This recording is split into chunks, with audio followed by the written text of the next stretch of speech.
Oh, hey guys!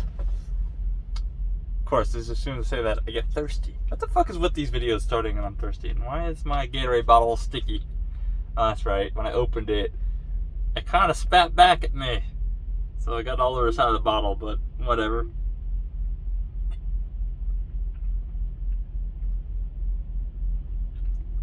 Obviously, you know what fucking flavor this is. You know, I don't need to know what orange is. Although this doesn't taste like orange. It's like a Tang. Tang's gross.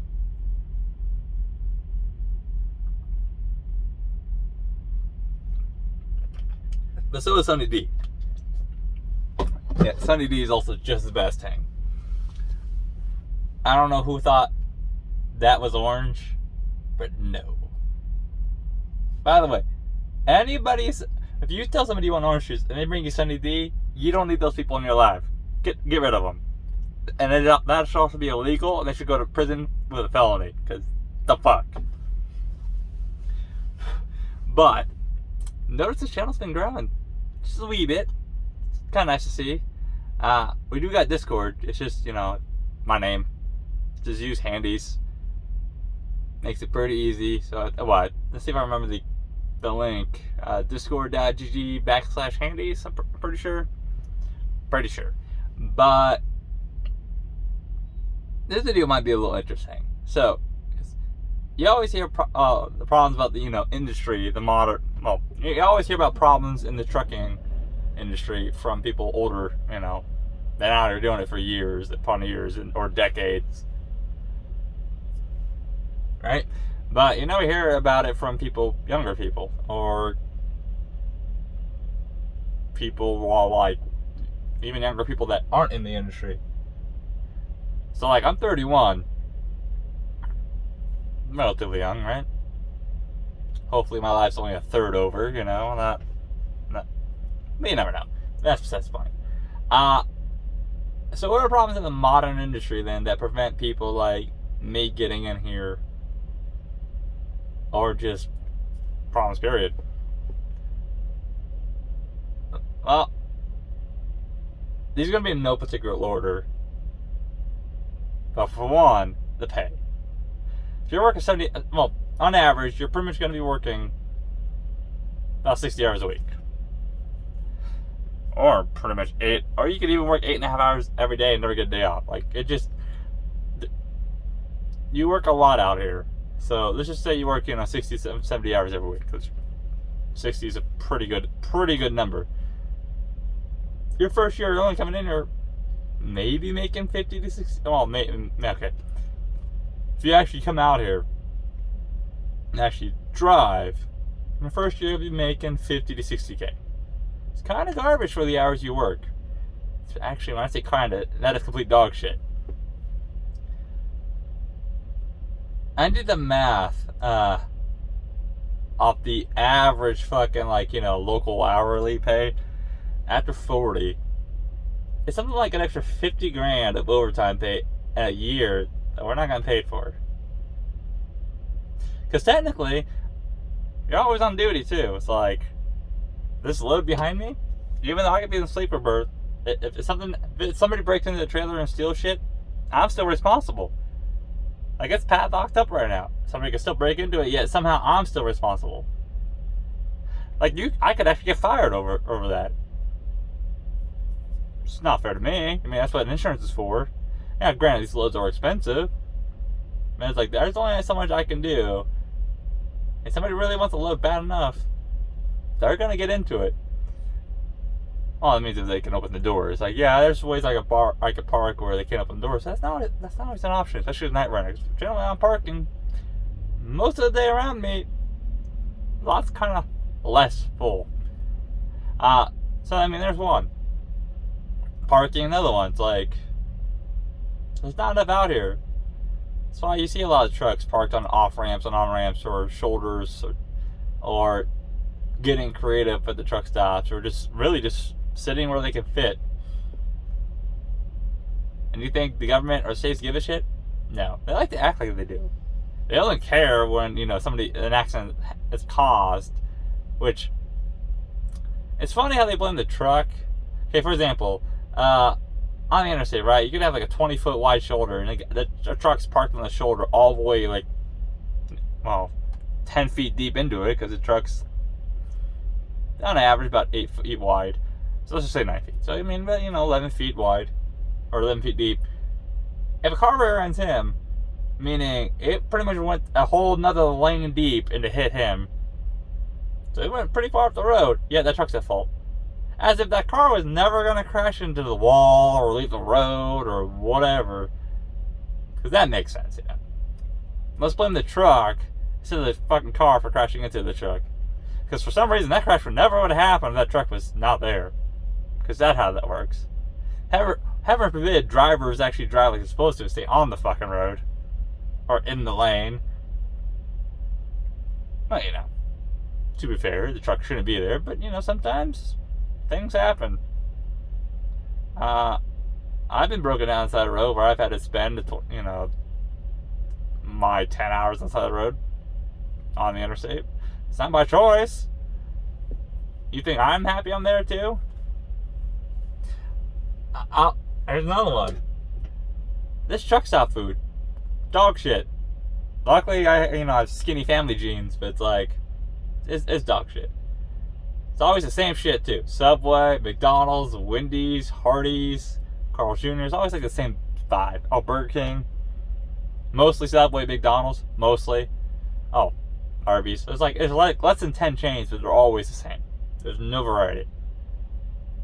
Yeah, and there's also the same restaurants, but those restaurants too aren't as common, and they're pretty shit. It's sodium. It's just a shit ton of sodium. It's like you're eating tablespoons of salt with every bite. Some of the food's good, some, but So it's like, even if those fast food just have more variety. I mean, granted, it's gotten better in the last few years. This lady next door to me just got out of the shower and is now spraying out the truck with air hose. Scaring the shit out of my cat. It's kind of funny. He's over here laying on the chair, just immediately poked his head up. But yeah, like, having real food. These trucks are not set up to fucking store food more than like a month's worth. And even then, even if you want to restock, well, the Walmart's not liking trucks going there.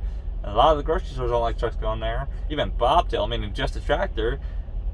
And then also they're not 24/7 anymore. So it's like for guys like me who can just stop by with, like, in Nebraska, for example, where there's Lexington has truck parking.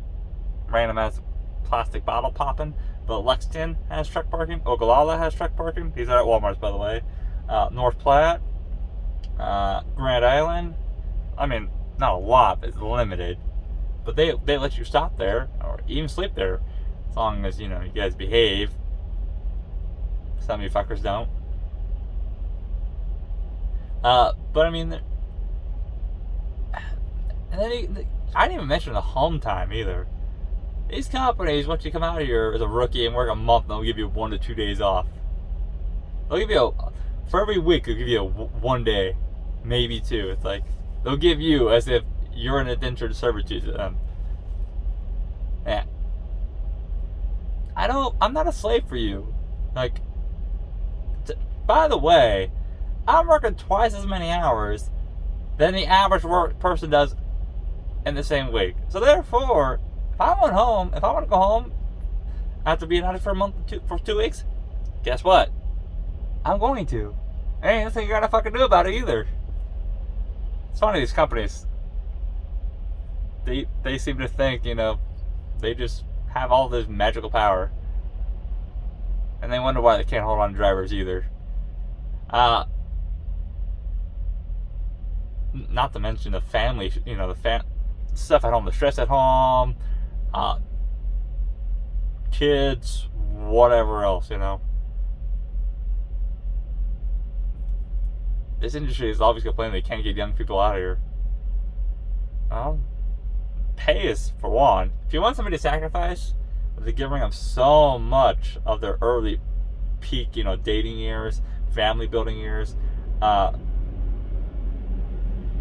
pretty much their life. Like, cause we're gonna have no life. Like, you can't do this job and be home enough, especially as OTR. Like, or hell, even regional. Regional is a fucking joke too. They're like, oh yeah, you know, our regional guys are home every week for 1 to 3 days. Yeah, but that also means the pay is shit too. Like, you can't be home that often and make good money. I mean, there's some exceptions. But even local, everybody's like, oh, if you want to be home every day, go do local.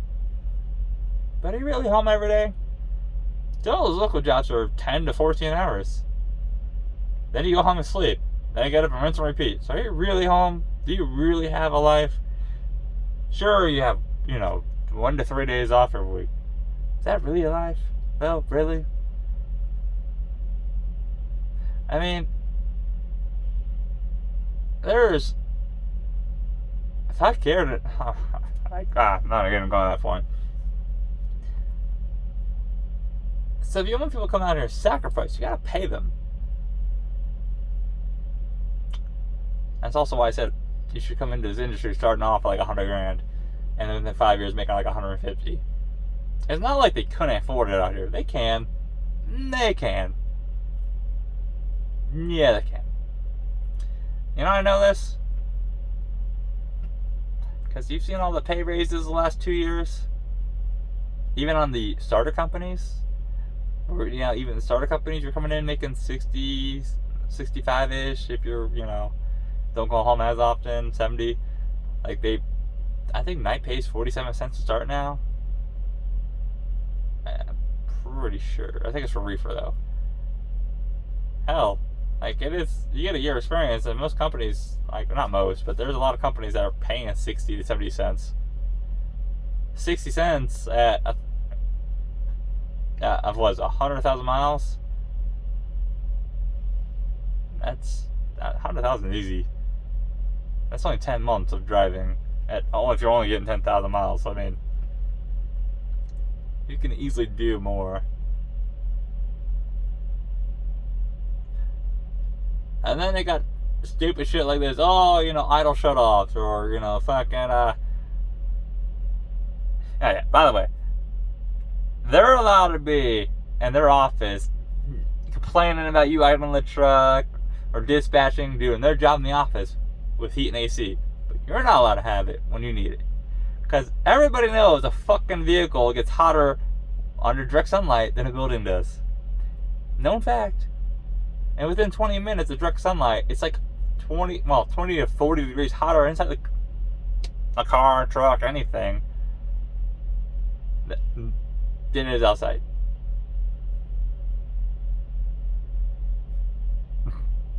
Yeah, we're not allowed to idle. Which, luckily, a lot of companies seem to have backed off that for the most part. But there's also a lot of companies that just pretty much tell you to go fuck yourself. Now, I do understand that fuel is expensive. But it's also expensive? Lawsuits. Somebody dying in their truck because of fucking dehydration or heat stroke or freezing in the truck, hypothermia because they got no heat. It's funny, by the way, to pass a pre-trip, your truck has to have heating. And the actual, I'm pretty sure AC now too. But your shit has got to work. Well, it's funny. If the government really cared about safety, you think they would actually, tell these companies to go fuck themselves. They can't. No idling policies. It's kind of inhumane. It actually is. Kind of is actually. No, it's no kind of. It is very humane. Yeah, you wonder why. Because this job is a lot of good. It's also a lot of bad. And it does take a certain type of somebody to deal with it. And honestly, this job's a lot more bullshit. This job is a lot of bullshit where most people just don't want to deal with it. That's also why I say probably the number one way you get people out here is money. Money does talk. Now, money's not everything though, but money is also how generally you will get people to do things. You gotta pay for services, Also, There's a lot more traffic out here too, so yeah, that's another issue. It's like everybody's out to get the trucks now. Like people don't do it on purpose, but I like to say people try to get me killed every day because it's what they fucking do. Like, you know how many times in just one day, so a 24-hour span, I'll look behind me and there'll be nobody behind me for a quarter mile, right? Nobody. Because nobody wants to be behind a truck, right? Nobody. Yet you have everybody and their fucking mother wants to haul ass get in front of me to take the exit that's less than 100 feet. Which there may or may not be a line already in that exit, the off ramp. So if they get in front of me, what do you think they're going to do if there's a line? They're slamming on the fucking brakes and trying to shoot, force their way in. They try to get me killed every fucking day. Or themselves. Like, physics can be not very fun for either party. Because also, if I hit that person and I lose control of the truck, I'm also at the mercy of everybody else around me now. Like, I need luck on my side. It's also why I kind of laugh at people who are like, oh, this job's all skill, no luck. No, this job is a lot of luck every day. A lot of luck. You could be a fucking perfect driver, do everything right, and you can still crash. Not necessarily that you're doing, but you can still crash. When I was with Knight, there was a guy who he had like 37,000 pounds on his trailer. Driving 30 years. No accident. Nothing. Wasn't really windy that day. But all of a sudden a wind blew up into him. Rolled him over. It just blew up out of nowhere. Which is very common out here in the out west. I mean, maybe a mild low wind day and all of a sudden a windstorm blows in. Just bad day. That 30-year slate, God, technically it wasn't his fault. But you think the company's going to be like, oh, guess what? You're not going to pay for that somehow? No. It's always a truck driver's fault.